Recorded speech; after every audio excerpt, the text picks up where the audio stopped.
சிறிய விளம்பர இடைவெளிக்கு பிறகு மீண்டும் RSTMT கம்பிகள் வழங்கும் கேள்வி நேரம் நிகழ்ச்சிக்கு உங்களை மிகுந்த அன்போடு வரவேற்கின்றேன். மது எதிர்ப்பிற்கான போராட்டம் அரசியல் கட்சிகளை தாண்டி மாணவர்களின் கையிலும் பொதுமக்களின் கையிலும் வந்திருக்கிறது. என்ன செய்ய போகிறது அரசு என்ற தளத்திலும் மது எதிர்ப்பிற்காக போராடுபவர்களுக்குள் அந்த அரசியல் கட்சிகளுக்குள் ஒரு ஒருமித்த கருத்து இல்லையா? அதற்கான ஆதாயத்தை யார் அதிகம் பெற்றுக்கொள்வது என்ற தளத்தில் போட்டிகள் நடைபெற்றுக் கொண்டிருக்கிறோம் என்ற தளத்திலும் பேசிக் கொண்டிருக்கிறோம். நம்முடைய இடைவெளிக்கு பிறகு திரு ஜவாஹிருல்லா அவர்கள் இணைந்திருக்கிறார். மனிதநேய மக்கள் கட்சியினுடைய சட்டப்பேரவை உறுப்பினர். அவரை வரவேற்கிறேன். ஐயா வணக்கம். இந்த இடத்துல இப்பொழுது இன்றைக்கு திராவிட முன்னேற்ற கழகத்தினுடைய தலைவர் திரு கருணாநிதி அவர்கள் ஒரு அறிக்கையை கொடுத்திருக்கிறார். இந்த போராட்டம் என்பது இந்த மது எதிர்ப்பிற்கான போராட்டத்திற்கான ஆதாயத்தை யார் பெற்றுக்கொள்வதில் என்பதில் அரசியல் கட்சிகளுக்கிடையே ஒரு போட்டி இருக்கிறதா என்ற ஒரு ஐயம் எழுகிறது. காரணம், பாட்டாளி மக்கள் கட்சியினுடைய தலைவர் இந்த போராட்டத்தை ஆதரிக்கவில்லை. அவர் குறிப்பாக இந்த நாளை நடைபெறக்கூடிய முழு அடைப்பு போராட்டத்தில் அவருடைய ஆதரவை தெரிவிக்கவில்லை. திமுக தலைவர் கருணாநிதி அவர்கள் எங்களிடம் ஆதரவு கேட்டால் பரிசீலிப்போம் என்று சொல்கிறார். இதை நீங்க எப்படி பார்க்குறீங்க? ஒருவேளை இந்த முழு அடைப்பு போராட்டம் வெற்றி பெற்றால் அது இந்த உங்களை போன்ற கட்சிகளுக்கு, குறிப்பாக மதிமுக, விடுதலை சிறுத்தைகள், மனிதநேய மக்கள் கட்சி போன்றவர்களுக்கு அது ஆதாயத்தை தரக்கூடும் என்ற ஒரு அச்சம் மற்ற கட்சிகளிடம் நிலவுவதாக எடுத்துக்கொள்ளலாமா? இதை எப்படி பார்க்குறீங்க? இது ஒரு தேவையற்ற அச்சம். எந்த விதமான அரசியல் நோக்கத்திற்காக வேண்டி நாங்கள் நாளைய தினம் தமிழகத்திலே முழு கடை அடைப்பு அனுஷ்டிக்கப்பட வேண்டும் என்று நானோ, மரியாதைக்குரிய வைகோ அவர்களோ, அன்புக்குரிய சகோதரர் திருமாவளவனோ அவர்களோ அழைக்கவில்லை. காந்தியவாதி தியாகி சசி பெருமாள் அவர்களுடைய உயிர் இழப்பு மிகப்பெரிய ஒரு சோகத்தை மட்டுமல்ல, தமிழ்நாட்டிலே முழுமையான மதுவிலக்கை கொண்டு வர வேண்டும், அந்த போராட்டத்தை தீவிரப்படுத்த வேண்டும் என்ற ஒரு எண்ணம் தன்னெழுச்சியாக தமிழகம் முழுவதும் நடைபெற்று வருகிறது. அந்த அடிப்படையிலே தான் நாங்கள் இந்த பொது வேலை நிறுத்தத்திற்கு, கடவடைப்புக்கு அழைப்பு கொடுத்தோம். எந்த ஒரு தனி அரசியல் கட்சியையும் நாங்கள் அழைத்து, நானோ அன்பிற்குரிய வைகோ அவர்களோ திருமாவளவன் அவர்களோ அழைத்து நாங்கள் 3 பேரும் 3 கட்சியினரும் இந்த கடையடைப்புக்கு அழைப்பு கொடுத்திருக்கிறோம், நீங்கள் ஆதரவு தாருங்கள் என்று நாங்கள் கேட்கவில்லை. நாங்கள் கேட்காமலேயே இந்திய கம்யூனிஸ்ட் கட்சி, மார்க்சிஸ்ட் கம்யூனிஸ்ட் கட்சி, பாரதிய ஜனதா கட்சி, அதேபோல இந்திய தேசிய காங்கிரஸ், தேசிய முற்போக்கு திராவிடர் கழகம், அதேபோல ஐயா வெள்ளையன் அவர்கள் தலைமையில் இருக்கக்கூடிய வணிகர் சங்கங்களுடைய பேரமைப்பு, இன்னும் ஏராளமான அரசியல் கட்சிகளும் சமூக அமைப்புகளும் தன்னெழுச்சியாக இந்த போராட்டத்திற்கு ஆதரவை தெரிவித்து நாளை அவர்களும் இந்த கடையடைப்புக்காக தயாராகி இருக்கின்றார்கள். அதே போல இன்னொன்றையும் நான் குறிப்பிட விரும்புகின்றேன்.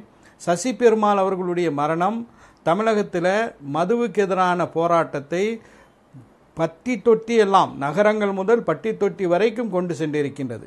இன்றைக்கும் நேற்றைக்கும் தமிழ்நாட்டில் உள்ள சூழலை பார்க்கும்போது 1965 இந்திய எதிர்ப்பு போராட்டம் நடைபெற்ற போது எப்படி மாணவர்களுக்கு மத்தியிலே ஒரு பெரிய எழுச்சி ஏற்பட்டதோ அதே போன்ற ஒரு எழுச்சி இன்று இருக்கக்கூடிய ஒரு காட்சியை பார்க்கின்றோம். அது நியாயமானதும் கூட. ஏனென்றால் தமிழகத்தில் 6000 டாஸ்மாக் கடைகள் இருக்கின்றன. குறிப்பிடுவதற்கு மன்னிக்கணும். இப்ப இந்த இடத்துல தான் நத்தம் விஸ்வநாதன் இன்றைக்கு இன்னொன்றையும் சொல்லியிருக்கிறார். சசி பெருமாளின் மரணத்தின் வைத்து அரசியல் நடத்த நினைக்கிறார்கள் இவர்கள், இது அநாகரிகமான போக்கு, கண்டனத்திற்குரியது அப்படிங்கிறார். நீங்க இந்த மது எதிர்ப்பு போராட்டங்கள் என்பது இந்த சசி பெருமாளின் மரணத்திற்கு பிறகு அதிகரித்திருக்கிறது, அது அரசியல் கட்சிகள் மிகப்பெரிய அளவில் எடுத்துச் செல்கிறார்கள் அப்படிங்கிறது, அவருடைய மரணத்தை வைத்து அரசியல் நடத்தக்கூடியதாக வந்திருக்கக்கூடிய கண்டன அறிக்கையை நீங்கள் எப்படி பார்க்கிறீர்கள்? இல்லை, இது தவறான ஒரு அணுகுமுறை.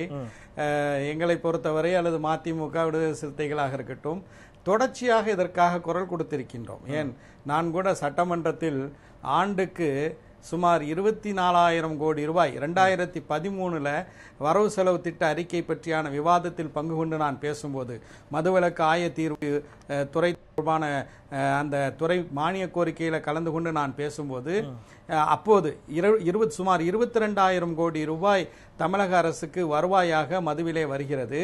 ஆனால் மதுவுக்கு எதிராக நீங்கள் பிரச்சாரம் செய்வதற்காக வேண்டி 1 கோடி ரூபாய் மட்டும்தானே செலவு செய்கின்றீர்கள்.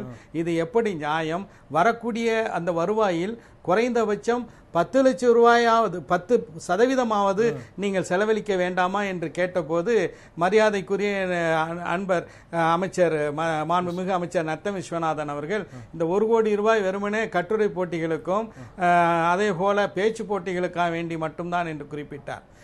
எனவே இந்த மதுவிலக்குக்கு எதிராக தொடர்ந்து நாங்கள் போராட்டத்தை நடத்தி அரசியல் நோக்கத்தோடு இல்லை அப்படின்னு சொல்றீங்க. மனிதநேய மக்கள் கட்சி 2009 மனிதநேய மக்கள் கட்சி தொடங்கப்பட்ட காலம் முதல் எங்கள் முதல் போராட்டமே மதுக்கடைகளுக்கு எதிரான போராட்டம் தான். தமிழ்நாட்டில் ஒவ்வொரு குக்கிராமங்களிலும் அரசியல் கட்சிகளை விட்டுவிடுங்கள், பல்வேறு பெண்கள் அமைப்புகள், பொதுமக்கள் தினந்தோறும் தமிழகத்தில் எங்கேயாவது ஒரு பகுதியில் டாஸ்மாக் கடைக்கு எதிராக போராடுகிறார்கள். சசி பெருமாள் அவர்களுடைய மரணம் நிச்சயமாக இதை அரசியல்படுத்தவில்லை. அவர் உயிரிழந்திருப்பது ஒரு உயர்ந்த ஒரு தியாகத்தை செய்யக்கூடிய அளவுக்கு அவர் நிர்பந்தப்படுத்தப்பட்டிருப்பது தமிழகத்தினுடைய எதிர்கால நலனை கருதிதான். தமிழகம் வளமான தமிழகமாக இருக்க வேண்டும். 2023 என்று தொலைநோக்கு திட்டத்தை மாண்புமிகு முதலமைச்சர் செல்வி ஜெயலலிதா அவர்களுடைய அரசு உருவாக்கி இருக்கின்றது. ஆனால் நாளை 2023க்கு வரக்கூடிய தலைமுறை இன்று டாஸ்மாக் கடைகளிலே நின்று கொண்டு பாட்டில்களை அடித்துக் கொண்டு எப்படி ஒரு வலுவான வளமான வலிமையான தமிழகத்தை உருவாக்க முடியும்? இதை அரசியலாக குறுக்கி பார்ப்பது ஏன் இந்த கேள்வி முன்வைக்கப்படுகிறதுனா, நான் ஏற்கனவே கேட்ட மாதிரி இதில் ஆதரவு கொடுப்பதற்கு மற்ற கட்சிகளுக்கு இருக்கக்கூடிய தயக்கம் எங்கிருந்து வருகிறது அப்படிங்கிற ஒரு கேள்வி வைத்தேன். அதோடு மீண்டும் கூட உங்களிடம் இணைகிறேன். திரு கணேசன், இப்போ இன்றைக்கு திமுக தலைவர் கருணாநிதி அவர்கள் கொடுத்திருக்கக்கூடிய அறிக்கையில் ஆதரவு கேட்டால் பரிசீலிப்போங்கிறார். நாளைய இவர்களுடைய மற்ற மதிமுக உள்ளிட்ட கட்சியினுடைய போராட்டத்திற்கு ஆதரவு கேட்டால் பரிசீலிப்போங்கிறார். 10ஆம் தேதி அவர்கள் திமுகவின் சார்பாக ஒரு போராட்டத்தை அறிவித்திருக்கிறார்கள். அதற்கு மற்ற கட்சிகளின் ஆதரவை கேட்பீர்களா என்ற கேள்வி வைக்கப்படுகின்ற பொழுது மற்ற கட்சிகளின் ஆதரவை இதுவரையில் கேட்பதாக உத்தேசம் இல்லை. அவர்களாக வந்து கலந்து கொண்டால் அதை நாங்கள் வரவேற்போங்கிறார். அப்போ இது என்ன மாதிரியான பார்வை? இது அரசியல் கட்சிகளுக்குள் ஒரு போட்டி இருக்கிறதா? திமுக இருக்கலாம், பாட்டாளி கட்சியாக இருக்கலாம், மற்ற கட்சிகளாக இருக்கலாம். ஒரு அரசியல் கட்சிகளுக்குள் இதை யார் அதிகமாக இதனுடைய ஆதாயத்தை எடுத்துக்கொள்வது அப்படிங்கிற ஒரு போட்டி வந்திருக்கிறதா? நிச்சயமா இந்த மதுவிலக்கு, பூரண மதுவிலக்கு என்ற கோரிக்கையை தேர்தலில் இருக்கக்கூடிய அரசியல் கட்சிகள் வைப்பதில் இந்த 2016 சட்டமன்ற தேர்தலில் யார் அறுவடை செய்து கொள்வது என்ற போட்டி தான் கலைஞருடைய பேட்டியும் சரி, மற்ற கட்சிகளுடைய பேட்டியும் சரி. இது சசி பெருமாளுடைய மரணத்தையும் அவர்கள் அப்படி தான் பார்க்குறாங்க. ஆனால் பிரச்சனை அதை தாண்டி இருக்குது. தமிழக மக்கள் மது குடித்து தமிழகமே தள்ளாடுகிற நிலைக்கு இந்த அரசு தள்ளி இருக்குது. கடந்த 10 ஆண்டுகளில் தமிழகத்தை சீரழிச்சிருச்சு. பட்டி தொட்டி எங்கும் டாஸ்மாக் கடைகள், 6800 டாஸ்மாக் கடைகள் என்ற அளவுக்கு சீரழிச்சு. அப்போதெல்லாம் இந்த அரசியல் கட்சிகள் இப்படி தீவிரமான போராட்டத்தில் இறங்கவில்லை. இன்னும் சொல்ல போனால் மக்கள் தன்னெழுச்சியாக ஆங்காங்கே கடைகளை உடைக்கிறார்கள், கொளுத்துகிறார்கள். சசி பெருமாள் மரணத்துக்கு பின்னும், சசி பெருமாள் மரணத்துக்கு முன்னும். ஆனால் இந்த தேர்தலில் இருக்கக்கூடிய அரசியல் கட்சிகள் ஊர்வலம், போராட்டம், மறியல், முற்றுகை இதெல்லாம் இல்லை, அறிக்கை போர் தான் நடந்துகிட்டு இருந்தது. இதுவரைக்கும் நடத்துனது எல்லாமே அறிக்கைகள் போர் தான். இன்னைக்கு வைகோ வந்து அவங்க கலிங்கப்பட்டியில் போராட்டம் நடத்தியிருக்கிறார். ஆனால் அதுக்கு முன்னாள் வரைக்கும் இவர்கள் வந்து இந்த 2016 சட்டமன்ற தேர்தல் இந்த அரசியல் ரீதியாக யார் ஆதாயம் பெறுவது என்பது. ஆனால் மக்களுடைய பிரச்சனை அதை தாண்டி இருக்குது. டாஸ்மாக் நாங்கள் கிராமங்களாக பிரச்சாரத்துக்கு போகிறோம். இப்போ சமீபத்தில் 1 மாதங்களாக மக்கள் அதிகாரத்தின் சார்பாக தமிழ்நாடு முழுக்க கிராமங்களில் போகும்போது மக்கள் சொல்கிற முதல் விஷயம் என்னன்னு சொன்னால், இந்த டாஸ்மாக் கடை எப்படியாச்சும் மூடிடுங்க, எங்கள் உயிரை கொடுக்கவும் தயாராக இருக்கிறோன்னு ஒரு வயதான ஒரு அம்மா காலை பிடிச்சிட்டு அழுகுறாங்க. டாஸ்மாக் கடையை மூடின்னு. ஒரு 5 வயது மாணவி அவர்கள் என்ன சொல்றாங்கன்னா டாஸ்மாக் கடையை மூடினேன்றாங்க. இவர்கள் இந்த தேர்தல் அரசியலுக்கு அப்பால் பார்க்கிறார்கள். அதை தேர்தலுக்கான ஆதாயமாக அரசியல் கட்சிகள் பார்க்கிறார்கள் அப்படிங்கிறது, அதை வாக்கு வங்கியாக பார்க்கிறார் அப்படிங்கிறது உங்களுக்கு குற்றச்சாட்டா இருக்கு.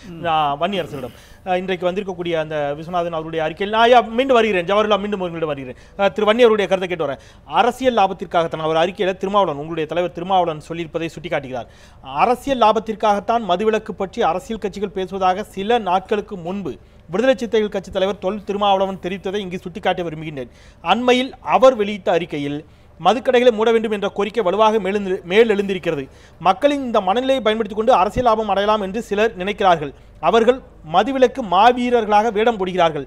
உண்மையிலேயே அவர்கள் மக்கள் மீது அக்கறை கொண்டவர்கள் தானா என்ற ஐயம் எழுகிறது அப்படின்னு சொல்லிட்டு, மீண்டும் மதுவிலக்கு நடைமுறைப்படுத்தப்பட்டால் தற்போது இருக்கும் அரசியல் தொடர்புகளை பயன்படுத்தி முன்பு செய்ததை விட இன்னும் தீவிரமான கள்ளச்சாராய ஈடுபடக்கூடும், அதற்கான வழிவகைகளை செய்யக்கூடும் என்று சொன்ன அதே திருமாவளவன் தற்பொழுது மதுவிலக்கை வலியுறுத்தி பேசிக் கொண்டிருக்கிறார் அப்படிங்கிறத குறிப்பிட்டிருக்கிறார். இது என்ன மாதிரியான போக்கு? இந்த கடை அடைப்புக்கு அழைப்புடுவதெல்லாம் இல்லை இல்லை பாவம் நத்தம் விஸ்வநாதன் அவர்களுக்கு தெரியுமா தெரியல, இந்த அறிக்கை அவருக்கு வந்ததே அவருக்கு தெரியுமான்னு தெரியாது. இல்லை அவர் கொடுத்துருக்காரு அறிக்கை. இல்லை அவர் தான் கையெழுத்து போட்டு வந்து என்னென்னா ஒரு விஷயம் என்னென்னா முதல்ல புரிஞ்சுக்கணும். ஆதாயம் அப்படிங்கிறது இது ஆதாயம் முழுக்க வந்து மக்களுக்கான ஆதாயம், இது அரசியல் கட்சிகளுக்கான ஆதாயமே இல்லை. இதில் வந்து மக்கள் வந்து பூரணமாக வந்து அவங்க வந்து குடி இல்லாமல் வந்து இருக்கணும் அப்படிங்கிற ஒரு கோரிக்கை தான். விடுதலை சிறுத்தைகளை பொறுத்தளவு வந்து நீங்கள் வந்து முன்னாடி வந்து இப்போ இந்திய எதிர்ப்பு சமஸ்கிருத எதிர்ப்பு அப்படின்னு சொல்லும்போது கூட நாங்கள் வந்து நின்னோம். அதுக்கடுத்து வந்து இப்போ மது ஒழிப்பு அப்படின்னு சொல்லும்போது வந்து அந்த மது ஒழிப்பு வந்து மக்களுக்கான ஒரு போராட்டமாக இருக்குது அப்படிங்கிறத வந்து கடந்த 25 ஆண்டுகளுக்கு மேலாக வந்து எங்களுடைய தலைவர் எல்லா கிராமங்கள்லையும் வந்து திண்ணை பிரச்சாரம் பண்ணியிருக்காங்க. இது இன்றைக்கி ஏதோ இன்னைக்கு இப்போ எடுத்த நிலைப்பாடில்லை. இல்லை அதுதான் இப்போ அவர் கணேசன் ஒரு விஷயத்தை குறிப்பிட்டார். அறிக்கைகளை கொடுத்தார்கள், பல போராட்டங்களை எடுத்து இல்லைன்னு சொல்ல முடியும், ஆங்காங்கே ஆனால் இவ்வளோ பெரிய ஒரு மிகப்பெரிய எழுச்சியான ஒரு போராட்டமாக அதை எடுக்காமல் போனதற்கான காரணம் எங்கிருந்து வருகிறது? அப்போ இயல்பாக மக்கள் சமூகத்திலிருந்து ஒரு பெரிய தன்னெழுச்சியான ஒரு போராட்டம் வருகிறது. அதாவது காந்திவாதி சசிபெருமாளுடைய மரணம் அதை மேலும் தங்களை இணைத்துக் கொள்ளக்கூடிய அதுதான் கேட்கிறேன். அப்போ அதை செய்ய வேண்டிய கடமை உங்களுக்கு இருக்கு. 25 ஆண்டுகளாக வந்து இதை பத்தின வந்து அவேர்னஸ் பண்றோம். நீங்க வந்து வெறுமனே வந்து திடீர்னு காந்தியவாதி அவர்கள் சசிபெருமாள் அவர்கள் திடீர்னு போய் ஏறி அவர் போய் இறக்கல. திடீர்னு அவருக்கு எவ்வளவு வருஷமா வந்து அவர் போராடி இருக்கிறார். போராடிய காலத்தில் இந்த கட்சிகள் என்ன செய்தார்? அவர் சிறைப்பட்ட காலத்தில் அவர் எந்த அளவிற்கு கவனிக்கப்பட்டார்? ஒவ்வொரு முறையும் போராட்டத்தின் போது ஆதரவு தருவது என்பது அரசியல் கட்சியோட நிலைப்பாடு ஒன்று. மற்றொன்று, விடுதலை சிறுத்தைகளை மதுரை பகுதியில் பல இடங்களில் கடையை மூடி இருக்கிறோம். இல்ல திருவண்ணி அவருடைய மிகப்பெரிய அளவிலான உண்ணாவிரத போராட்டம், மதுரையில் ஒரு மாணவி நந்தினி உண்ணாவிரதம் இருக்கிறார். நீங்க அமைப்பு ரீதியாக கட்சி ரீதியாக அவர்கள் பெரிய அளவில் பலம் பெற்றவர்கள் அல்ல. ஐயா சசிபெருமாளோ அல்லது நந்தினி போன்ற மாணவியோ மிகப்பெரிய அளவில் பலம் பெற்றவர்கள்.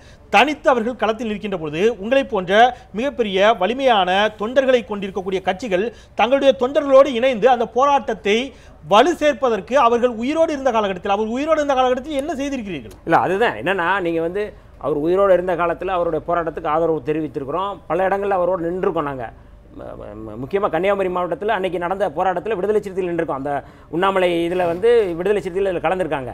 அது ஏன்னா அது 1031 நாட்கள் நடந்த போராட்டத்தில் விடுதலை சிறுத்தைகள் கன்னியாகுமரி மாவட்ட விடுதலை சிறுத்தைகள் கலந்துருக்காங்க, முழுமையாக நடந்திருக்காங்க. இதில் என்னென்னா, இதில் முழுமையாக இதில் என்ன தோழர் சொல்கிறது போல் இது வந்து ஒரு அரசியல் கட்சிகள் கூட ஆதாயமாக இது பார்க்கக்கூடாது. ஏன்னா மாணவர் அமைப்பில் எப்படி வந்து கருமொழி முத்துக்குமார் மரணத்துக்கு அப்புறம் வந்து இந்த கையளிக்கப்பட்டதோ மாணவர்களிடம் இந்த போராட்டத்தை இன்னும் விரிவுபடுத்தணும், எல்லாம் ஒன்று ஒற்றுமையாக கொண்டு போக வேண்டிய ஒரு கட்டாயத்தில் இருக்கிறோம். இன்றைக்கி வந்து தமிழக அரசு கண்டும் காணாமல் இருப்பது என்பது தமிழக மக்களுக்கு விடப்படுகின்ற சவாலாக தான் நாங்கள் பார்க்கிறோம். இது யார் வந்தால் இன்னைக்கு கலைஞர் வந்து கேட்டால் ஆதரவு தருவோம் என்பது அப்படி சொல்வது கூட வந்து உண்மையாகவே வந்து முழுமையாக வந்து இது வந்து பூரண மதுவிலக்கு தமிழகத்தை அமல்படுத்த வேண்டும் என்று யாரெல்லாம் சொல்கிறார்களோ அவரெல்லாம் களத்திற்கு வந்து இந்த மதுக்கடைகளை மூட வேண்டிய கட்டாயத்தில் இன்னைக்கு பாருங்க.